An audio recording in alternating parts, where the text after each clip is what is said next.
Selamat siang sahabat setia Rumah Sakit Siloam Sriwijaya. Kembali lagi bersama saya Berliana dalam sesi Health Talk live on Instagram Rumah Sakit Siloam Sriwijaya pada hari ini Selasa 7 April 2020.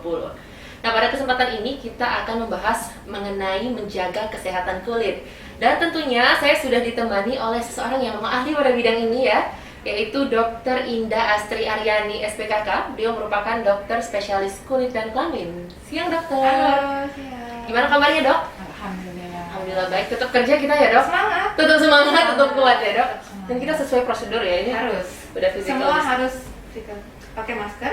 Dan? Semuanya ya. Physical Cuci distancing. tangan. Mhm. Physical distancing. Oke. Pokoknya udah Kita udah ini. done prosedurnya ya. Nah dokter, sesuai dengan tema kita kali ini kesehatan pada kulit. Saya mau tanya dulu nih dok, ciri-ciri kulit yang sehat itu seperti apa dok? Oke. Ciri yang jelas bukan terpatok sama warna kulit putih loh ya. Oke. Kulit Iya. sehat itu sesuai dengan usia kan gitu ya. Kalau misalnya anak bayi kan pasti kulitnya lebih halus, lebih smooth. Kalau remaja biasanya mungkin sedikit mungkin lebih berminyak karena mulai hormon ya. Kemudian dewasa mulai ada fine wrinkles masih wajar gitu ya. Dan kalau usia, pokoknya intinya kalau kulit sehat itu tidak gampang terpapar oleh lingkungan, misalnya tidak gampang iritasi dan alergi. Kemudian tone-nya kelihatan sehat ya, tidak ada paparan-paparan dari luar yang terlalu berlebihan misalnya itu sehingga berkerutnya banyak dan gitu. Jadi kulit sehat itu sesuai usia aja sebenarnya. Sesuai usia. Ya, nggak mungkin ya kita usia udah 40-an nggak pengen ada kerutan sedikit pun kan itu juga Nggak mungkin ya dok ya. Dan orang Indonesia banyak tuh pengennya kulit sehat tuh putih gitu ya. Betul. Padahal belum tentu ya. Nah dokter, kalau misalkan kulit sensitif itu bisa termasuk ke golongan kulit sehat juga nggak dok? Ya, jadi beberapa kulit itu sebenarnya ada yang sensitif itu tergantung dari kekuatan dari ikatan antar selnya gitu ya. Ada yang sensitif memang mungkin biasanya dihubungkan dengan kulit yang kering. Jadi sebenarnya memang kulit sensitif itu beberapa mungkin ada orang yang gampang alergi seperti itu, memang ada bawaan atopinya segala. Jadi seakan-akan sensitif. Tapi ada beberapa juga yang memang kalau kulitnya terlalu kering juga mungkin terpapar sama bahan yang terlalu asam atau terlalu basah juga ada bikin iritasi. Jadi kulit sensitif itu masih banyak macam-macamnya juga sih. Oke. Nah dokter, kalau seusia kayak kita nih ya dok, yang misalkan remaja ataupun dewasa, itu cara untuk menjaga kesehatan kulit itu gimana dok? Tahapannya yang benar gimana? Yang pertama pasti intinya tuh dari dalam, makanya sehat dulu ya. Intinya cukup dulu ya. Konsumsi makanan yang bergizi. Kemudian yang kedua pasti kita harus menjaga kebersihannya dulu. Kan kulit sehat harus bersih ya. Mandinya, cuci mukanya dengan bahan-bahan yang tidak terlalu keras seperti itu ya. Jadi khusus untuk wajah ya kita harus tetap cuci muka dengan bahan-bahan yang tidak terlalu banyak deterjennya biasanya. Disesuaikan dengan jenis kulit juga ya dok ya? Jenis kulitnya, jengkel misalnya. Rata-rata kalau misalnya kulit yang sensitif berarti mungkin tingkat deterjen untuk kulitnya harus yang lebih rendah misalnya seperti itu. Jadi jangan banyak busanya gitu ya. Kalau sama untuk semua kulit seperti itu supaya lapisan lemak di kulit itu juga terjaga. Kemudian perawatannya ya, misalnya pakai pelembab, pakai tabir surya itu udah harus dilakukan hari-hari. Skincare lah ya dok, zaman sekarang. Yang jelas, yang sekarang harus pakai pelembab. Karena kulit apapun mau berminyak ataupun kering harus menggunakan pelembab supaya tidak gampang tadi sensitif dan iritasi seperti itu. Nah dokter, kalau ngomongin tentang perawatan kulit gitu ya dok, kita tuh bukan pernah sih sangat familiar dengan yang namanya peeling gitu. Sebenarnya peeling ini tuh apa sih fungsinya buat wajah dok? Nah, peeling tuh macam-macam dulu saya kasih tahu. Peeling tuh ada yang permukaan superficial, ada yang menengah, kedalamannya. Jadi kalau misalnya peeling itu prosedurnya itu mengelupas kulit gitu ya.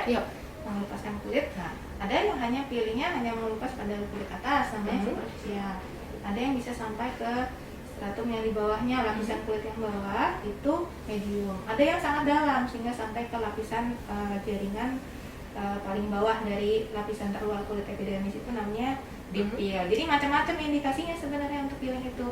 Kalau seandainya tidak ada indikasi tertentu, kadang-kadang mungkin kalau ingin menghilangkan lapisan tanduk yang di luar ya, kadang-kadang kalau misalnya kita secara hari-hari kan namanya tambah usia gitu, kadang-kadang pergantian kulitnya kadang-kadang suka nggak rata tuh, atasnya ada yang lupasnya sedikit, ada yang enggak, jadi kadang-kadang kelihatannya teksturnya kurang baik. Jadi kadang-kadang bisa juga kita pakai peeling yang superficial.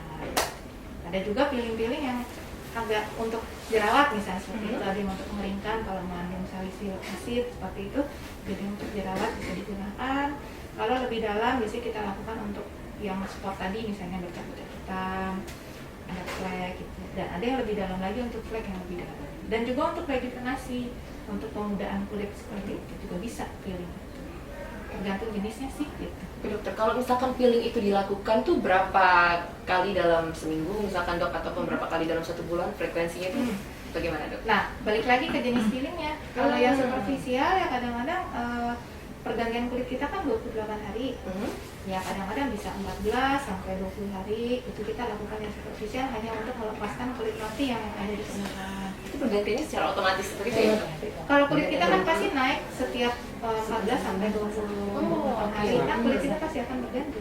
Jadi dia mungkin ada yang ngelupasnya, ada yang belum melupas, ada yang sudah. Jadi mungkin peeling itu fungsinya untuk mengatakan lapisan keluar. Jadi bisa untuk 2 minggu sampai 3-4 minggu sekali. Tapi kalau yang lebih dalam, otomatis kita harus menunggu kulitnya naik dulu ke atas.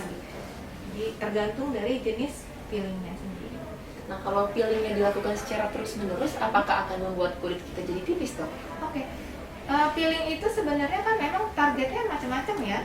Target peeling itu ada yang superficial hanya di atas. Jadi sebenarnya malah peeling itu sendiri semakin sering peeling malah sebenarnya kulitnya, jadi kalau seperti kita melukai kulitnya sedikit gitu ya, jadi badan kita otomatis ingin memperbarui kulit kita sendiri gitu ya. Jadi kadang-kadang dengan peelingnya superficial atau yang medium pun sebenarnya merangsang jaringan kolagen di dalamnya untuk tumbuh lagi gitu. Jadi kadang-kadang peeling itu dibilang menipiskan malah sebenarnya tidak, tapi meratakan.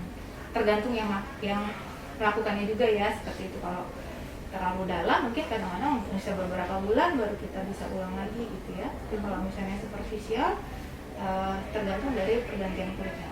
Jadi tipis atau tidak, malah justru peeling itu malah sebenarnya merangsang jaringan tubuh kita untuk memperbarui diri. Jadi sebenarnya malah yang peeling itu malah justru sebenarnya bisa untuk memudahkan kulit ya, karena merangsang jaringan kolagen di bawahnya.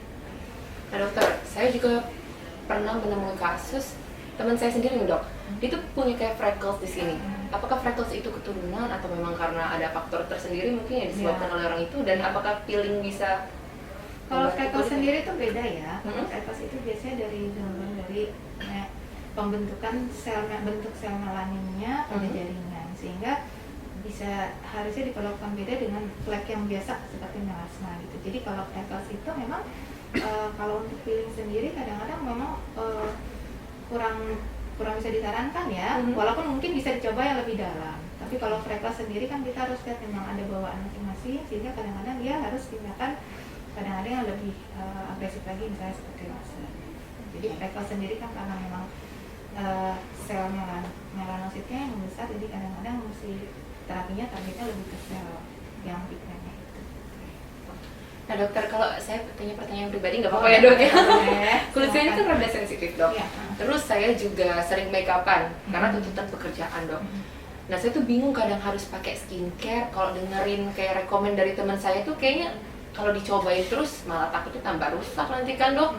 Nah haruskah saya pergi ke dokter, konsultasi, ataukah cari sendiri aja? Yang pertama pasti saya sarankan untuk mencari, kalaupun ingin mencoba yang on the counter, itu pastikan bahwa barang yang kamu pakai itu adalah barang yang terizin POM. Ya.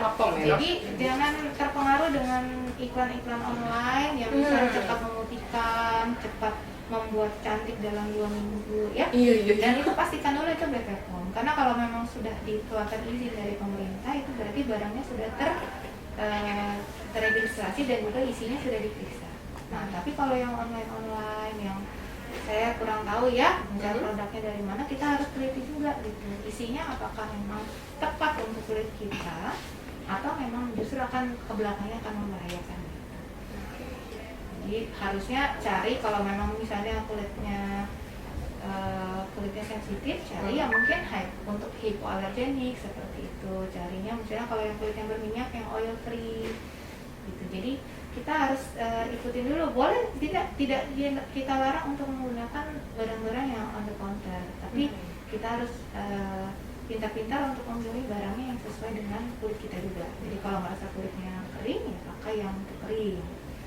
Sementara kalau memang tidak berhasil juga, malah tambah itu hentikan dan cepat ke dokter. Mungkin itu lebih baik ya, daripada kita coba-coba beli ini, beli itu, malah nanti kulitnya tambah rusak ya, ada efek sampingnya. Kan ya banyak yang pemutih yang ya kering-kering pemutih yang kita tidak tahu isinya apa. Takutnya ada hidroquinone yang terlalu tinggi misalnya, atau merkuri yang belum kita tahu isinya. Jadi kadang-kadang malah justru mungkin bagusnya hanya beberapa saat, setahun 2 tahun, tapi setelahnya mungkin nanti kulitnya akan rusak.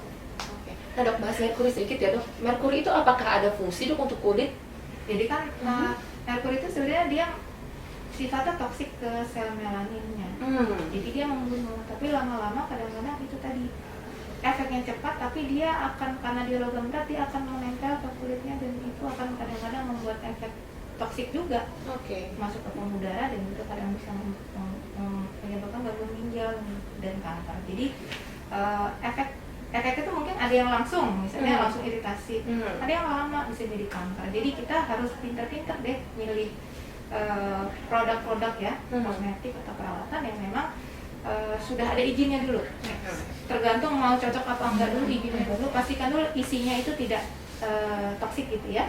Nah selanjutnya nanti baru mungkin kita pilih sesuai dengan kulit kita, mau kulit yang berminyak, kulit yang kering, kulit yang berjerawat, itu kan di pasarannya banyak ya macam-macamnya. Nah memang kalau seandainya memang kurang cocok juga, ya boleh konsultasikan ke dokter. Nah sekarang kita lihat pertanyaan yang masuk nih dok. Lumayan banyak nih ya di live kita. Ada yang nanya, dok kalau whitehead itu cara ngobatinnya gimana? Whitehead itu komedo ya, komedo terbuka lah ya gitu ya. Kalau whitehead itu ya kadang-kadang sih kalau kita kan namanya kulit ganti ya, makanya saya bilang tadi kulitnya dari 14 sampai 20 sampai 8 hari itu, 28 hari itu kulitnya kan mengganti. Jadi kadang-kadang kan seiring dengan itu kadang-kadang lepas sendiri gitu ya. Ada yang terlalu sering dipencet-pencet malah jadinya jerawat. Jadi kalau seandainya itu ya boleh menggunakan tadi peeling superficial, ada bahan yang menscrub seperti itu. Cuma perlu berhati-hati pada kulit orang yang sensitif dan juga berjerawat. Efek terlalu banyak di scrub juga malah justru menyebabkan sumbatan pada folikel rambut, folikel yang ada di rambut. Jadi ya kadang-kadang rambut-rambut kecil itu kan isinya banyak minyak kan, malah justru terlalu digosok malah jadi tambah, malah jadi sumbatan, malah hancur saluran, jadi malah tambah jerawat. Jadi mesti hati-hati ya, sesuai misalnya kalau whitehead kan berarti kulitnya cenderung berminyak ya, jadi pakai kosmetiknya yang untuk kulit berminyak, jangan yang makeupnya tebal-tebal kayak pakai foundation yang isinya minyak gitu ya. Kan kadang-kadang ada orang yang makeupan nutupin bekas jerawat, bekas apa komedonya segala macam, makeupan malah tambah tebal gitu ya, malah tambah komedonya malah tambah banyak.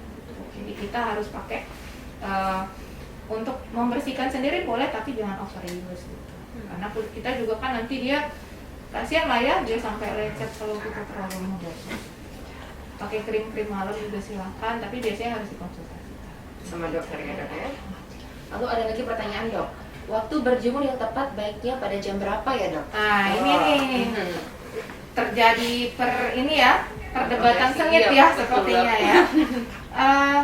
Kalau menurut beberapa referensi, apalagi yang dari WHO itu, untuk daerah khatulistiwa seperti kita ini, malah jam 10 sampai jam 12 itu, malah dia sampai di atas jam 2 itu sebenarnya sampai jam 2 siang itu merupakan expose UV yang paling tinggi.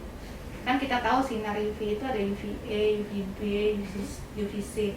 Nah UVA sama UVB itu yang biasanya yang kena ke bumi ya. Nah kalau UVC biasanya dipantulkan lagi di ozon.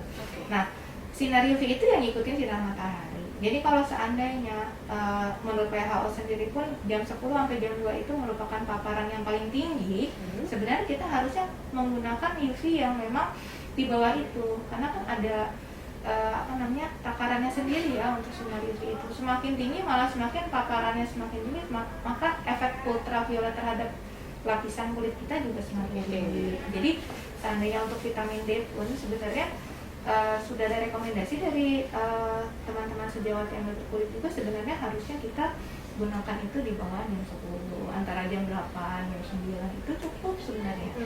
Antara 5 sampai 10 menit. Durasinya berapa lama, Dok? Ya 5 sampai 10 menit. Ya tergantung juga, balik-balik tergantung juga jenis kulitnya, ada yang very white, ada yang gelap. Ya kalau kita sih mungkin kulitnya Fitzpatricknya mungkin yang 3 sampai 3, 4, 5 gitu ya. Jadi mungkin agak sedikit lebih lama tidak apa-apa, misalnya 5 sampai 10 menit. Kalau yang kulitnya putih sekali biasanya 5 menit. Tapi itu juga tergantung masing-masing ya. Tapi maksud saya di negara kita yang khatulistiwa ini memang paparannya hampir setiap tahun dengan ketinggian matahari yang seperti itu ya. Saya rasa memang jam 10 ke atas itu malah sudah terlalu kuat untuk paparan di sini. Jadi lebih baik jam 8 atau 9 ya, Dok ya?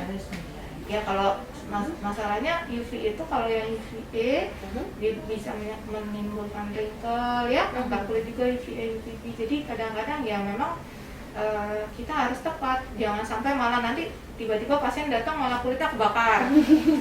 Ada yang jam 10 malah keliengan gitu ya, kepanasan, kebakar, malah jadi tiba-tiba datang malah jadi dermatitis fotosensitif begitu. Jadi biasanya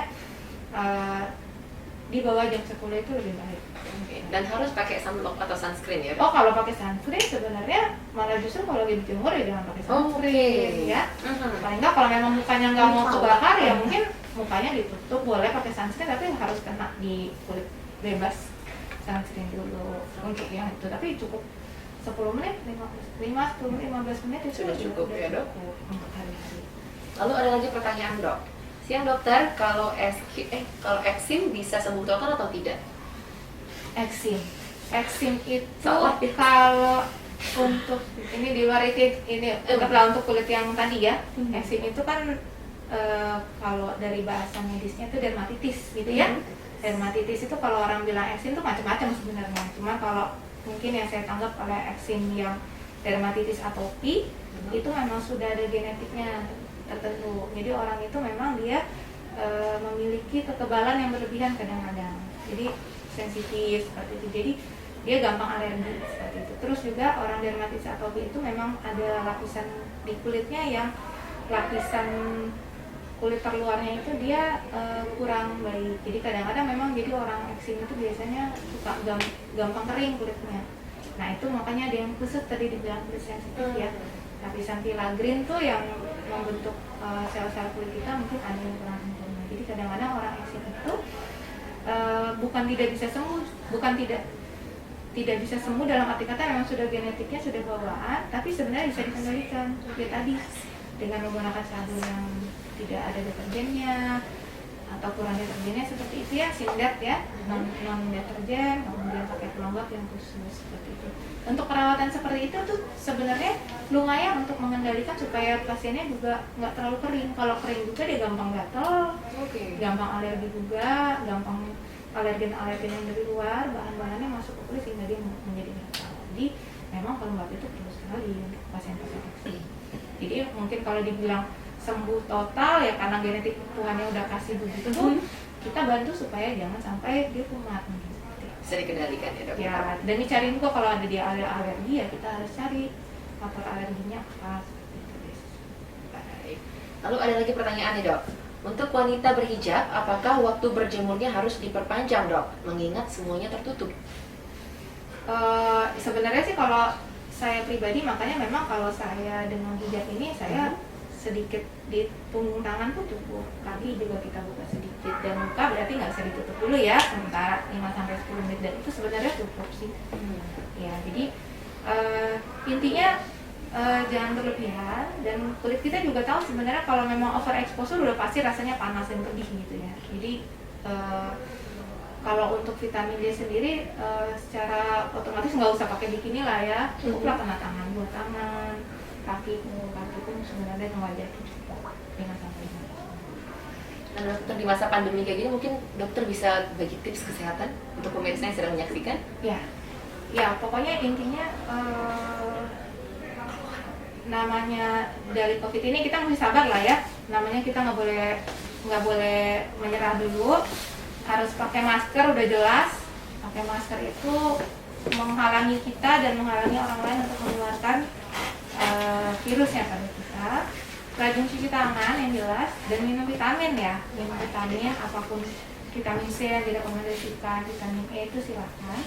Yang jelas kalaupun memang minum vitamin C, kita juga harus banyak minum, karena vitamin C itu kan bisa membuat kristal di ginjal, jadi kita harus banyak minum. Stay positif lah ya, walaupun kita mesti waspada tapi nggak usah panik gitu ya. Kita bantu program pemerintah dengan ya stay at home ya, kalau untuk yang tidak bekerja atau work from home. Yang lain yang biarkan kita yang kerja di sini ya, kita menjaga juga supaya kita juga tidak membawa virus dari luar untuk ke rumah gitu.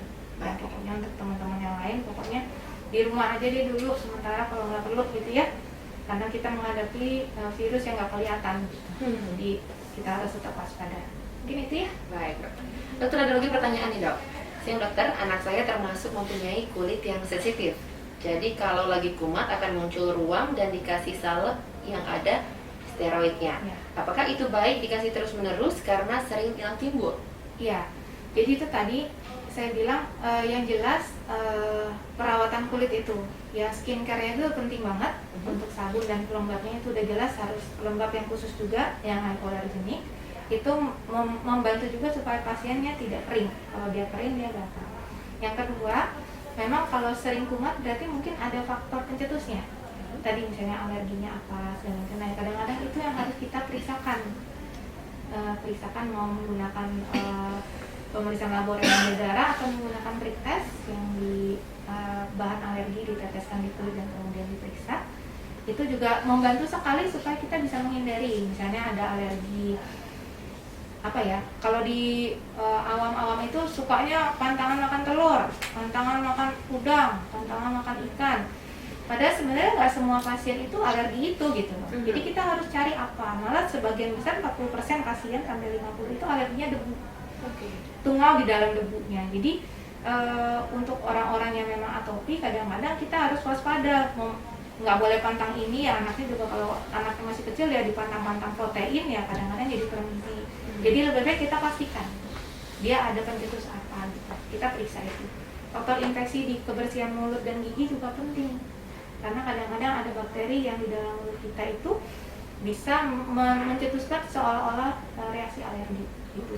Jadi itu juga kebersihan, perawatan kulit, dan mencari penyebabnya itu yang penting. Bukannya kita obatin terus ya, karena penggunaan steroid juga kadang-kadang bisa menyebabkan kulitnya tipis ya.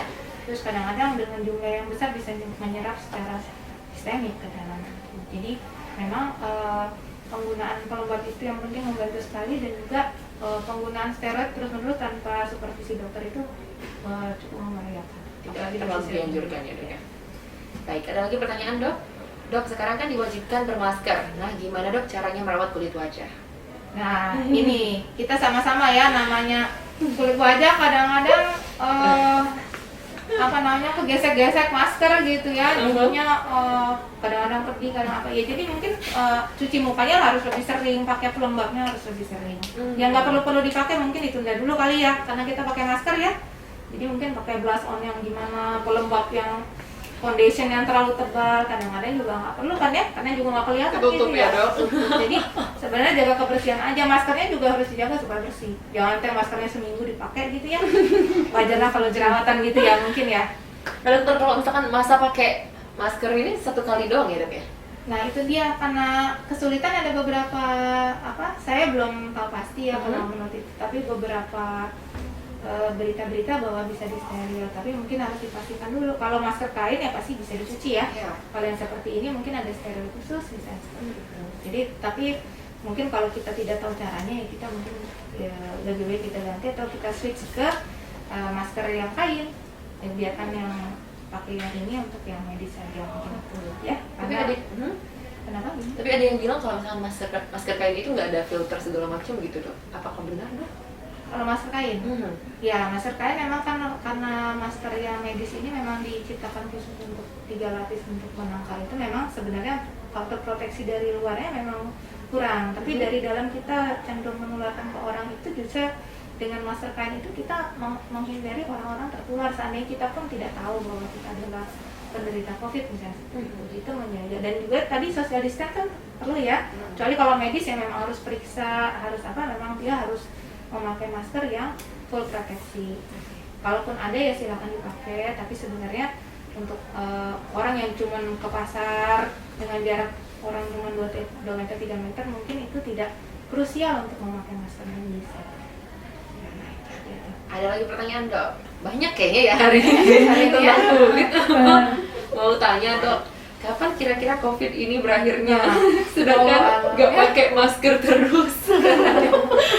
Ya, itu dia balik-balik ya, kita ya Tuhan kasih cobaan ini kita harus sabar ya. Kita juga kapan gitu udah bosan di rumah ya kadang-kadang seperti itu ya. Tapi ya kita lihat ya, kita nggak bisa prediksi sih, tergantung juga sih bagaimana kitanya juga ya.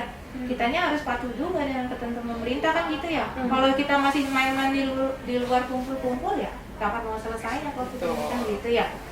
Yang sakit ya karena mudah-mudahan bisa ditangani di rumah sakit atau stay from home, karantina di rumah ya. Mudah-mudahan dengan semakin banyak orang-orang yang sakit yang di karantina dan sudah sembuh ya mudah-mudahan COVID-nya nggak berkurang juga ya. Berkurang juga. Jangan kita nambahin dong. Iya benar. Gitu. Jadi stay from home aja. Oke. Ada lagi dokter pertanyaan. Siang dokter mau tanya, setelah mengangkat barang berat, telapak tangan sering gatal dan memerah. Apakah itu termasuk alergi dok? Barang apa dulu ya? Kalau misalnya ada juga sih, kalau misalnya saya nggak bisa bilang bahwa itu barang bisa alergi atau tidak karena saya tidak lihat bentuknya. Tapi beberapa pasien yang memang sering beres-beres gudang gitu ya, tiba-tiba merah tangannya atau sampai segininya merah, terus mukanya merah, ya mungkin karena faktor debu-debu yang ada di gudangnya misalnya seperti itu. Kena debu juga kadang-kadang juga kan membuat orang yang memang sensitif terhadap bukan debunya ya, tunga yang ada di dalam debunya itu yang terhisap atau kena ke kulitnya juga kadang-kadang bisa menyebabkan dia gatal. Ada juga barang-barang tertentu yang memang misalnya alerginya latex atau plastik ya, kalau dia pegang ya mungkin dia bisa menimbulkan reaksi. Tapi biasanya memerlukan waktu ya. Oke. Sudah cukup pertanyaannya sepertinya dok. Nah pertanyaan terakhir dari saya dok. Bukan pertanyaan sih, mungkin boleh dibagikan jadwal dokter praktek di Rumah Sakit Siloam Sriwijaya dok. Kepada pemirsa. Jadwal yang biasa. Biasanya hari Selasa, Kamis, dan Sabtu sore jam 4 sampai jam 8. Nah nanti kita sesuaikan bagaimana dengan jadwal COVID ini karena memang tolong juga untuk pasien-pasien sekarang kurangi kunjungan ke rumah sakit ya. Kalau ingin berobat itu berobat yang kondisi yang emergensi saja.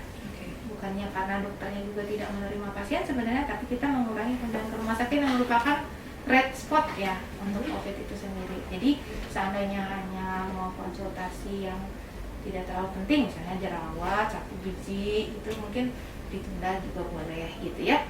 Karena kita ke rumah sakit itu dengan banyak kuman, walaupun bukan hanya COVID ya, ada kuman yang lain juga, jadi kita harus membatasi.